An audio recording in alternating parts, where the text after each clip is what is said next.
I remember a saying of Bernard Shaw. He said that every person must have a burial space in his mind where he should dump any complaint that he has against people.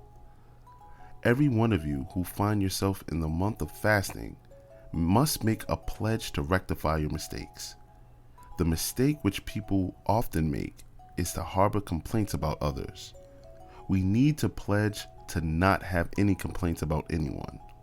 Once a person came to Prophet Muhammad seeking a comprehensive advice. The Prophet replied, "Do not be angry." In other words, every one of you should pledge to cease to have any complaints for others.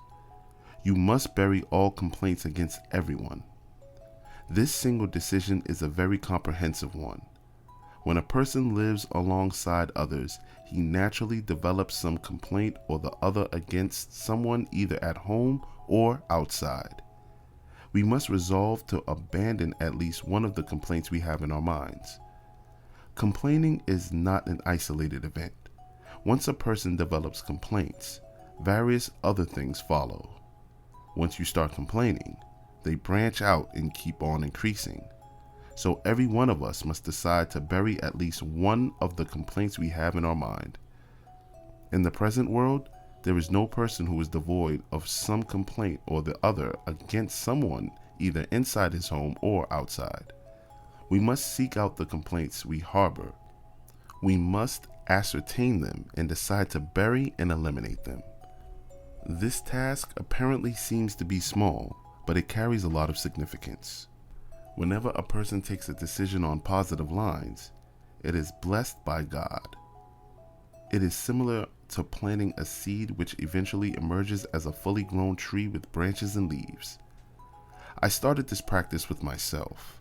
A certain deceased person belonging to the Hindu community had once bestowed a favor on me. Today I remembered him and prayed for him. This is one way of putting an end to complaints. This person had come to India from Pakistan and established a business here. I had his good behavior towards me in my mind and prayed for him. I also remembered a neighbor who had once bestowed a favor on me and prayed for him as well. I will urge all of you to forget complaints and discount all those who have behaved badly to you. If you have any complaint in your heart, forget it and bury it. If someone behaves nicely with you, remember him and often pray for him.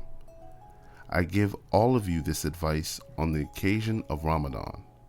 I ask you all adhere to it. I pray to God to accept your resolve. I pray to God to reward you for this. May God bestow you with success in this world and the hereafter.